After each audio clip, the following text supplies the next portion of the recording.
जब डेरे में बहुत कम संगत थी, ये तब की साखी है।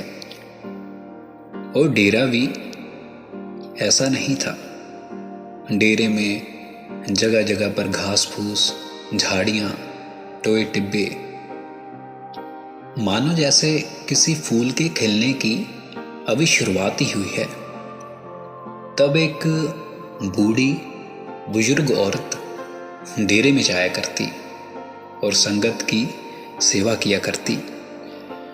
वह औरत बहुत प्रेम और प्यार से सेवा करती थी और बाबा जी के वचनों में रहकर अपना तन मन सेवा में लगाती। उसका सेवा से इतना प्रेम था कि वह सेवा का मौका कभी नहीं छोड़ती। उसे जब भी सेवा का मौका मिलता तो वह उस मौके को कभी भी जाया नहीं करती थी।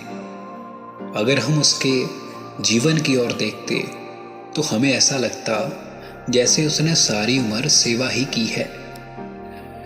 उसने सारी उम्र में डेरे में खूब सेवा की और तब संगत कम होने के कारण महाराज से बात भी आसानी से की जाती थी। महाराज से बातचीत करने में कोई रोक टोक नहीं थी, कोई परेशानी नहीं आती थी। उस बीवी को महाराज जी से बातचीत करना और उनसे मिलना बहुत अच्छा लगता था और महाराज भी उस बीबी को उनकी बातों का जवाब बड़े प्रेम से देते और वो बीबी बाबा जी से बातें करने का कोई मौका नहीं छोड़ती। जब उस बीबी का अंतिम समय नज़दीक आया तो बाबा जी ने उसके सपने में आकर उसे दर्शन दिए और कहा, ठीक 2 दिन बाद मैं तुम्हें आकर ले जाऊंगा। ऐसा होने के बाद उस बीवी ने खिलखिलाकर हंसना शुरू किया और वो बीबी खुशी से खिल उठी कि 2 दिन बाद बाबा जी मुझे लेने आएंगे। फिर अचानक से उसके मन में एक ख्याल उठा कि मैंने तो अपनी पूरी जिंदगी में कुछ पल सत्संग और सेवा में दिए हैं, भजन बंदगी तो मैंने की नहीं, तो क्या मुझे निज घर प्राप्त होगा? तो इस सवाल ने उसके मन में घर कर लिया। तो वह सुबह सुबह उठकर डेरे की ओर रवाना हो गई। तो ये सवाल उसने बाबा जी से पूछने का प्रण किया। उसने बाबा जी के पास पहुंचकर बाबा जी से ये प्रश्न किया कि बाबा जी, आप मेरे सपने में मुझे दर्शन देने आए थे और मुझे ये बताकर गए कि ठीक 2 दिन बाद मैं तुमको लेने आऊंगा।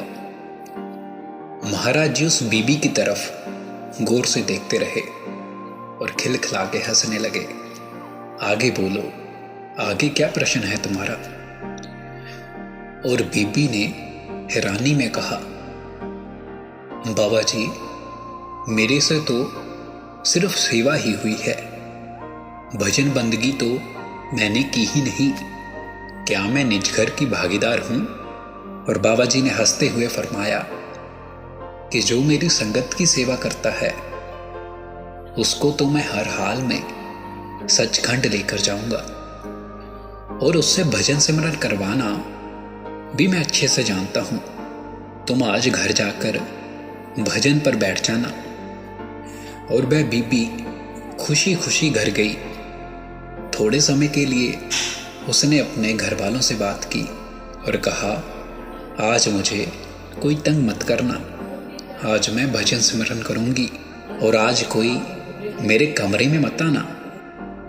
और उस बीबी ने दरवाजे को अच्छे ढंग से कुंडी लगाकर भजन सिमरन स्टार्ट कर दिया। उसने भजन सिमरन में ऐसा दिल लगाया कि सुबह से शाम हुई और शाम से रात। ये सब देखकर घर वाले हैरान हुए और हैरान होकर बातें करने लगे।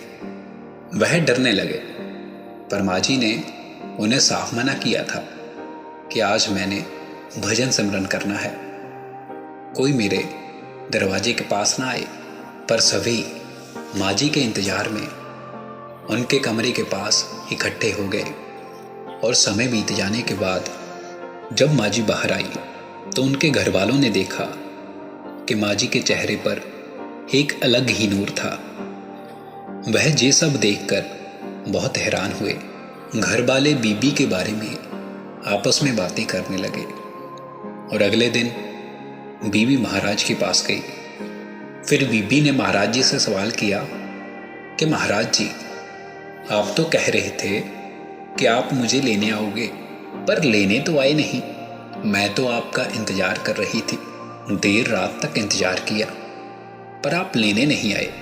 महाराज ने हंसते हुए फरमाया कि मैं ही तो तुम्हें लेने आया था, तभी तो तुम्हें यह ज्ञान हुआ है। मैं ठीक तुम्हारे पीछे था कि तुम्हारे सफर में कोई दिक्कत ना आए, तुम्हें किसी मुसीबत का सामना ना करना पड़े। और बीबी, अब तो तुमने सब कुछ देख लिया है, तुम्हें सब ज्ञान हो गया है, अब तुमको किसी चीज का डर नहीं। अब तो तुम्हें मौत का भी डर नहीं रहा। कितने खुश दिल से अपनी मौत का इंतजार कर रही हो। ये बात सुनकर बीबी की आंखों में आंसू आने लगे और उस बीबी को देखकर संगत की भी आंखों में आंसू आ गए। और बाबा जी ने सभी संगत को ये उपदेश दिया कि अपनी भक्ति में, अपने सिमरन में और अपने भजन में इतने लवलीन हो जाओ कि तुम्हें मौत का डर ना रहे।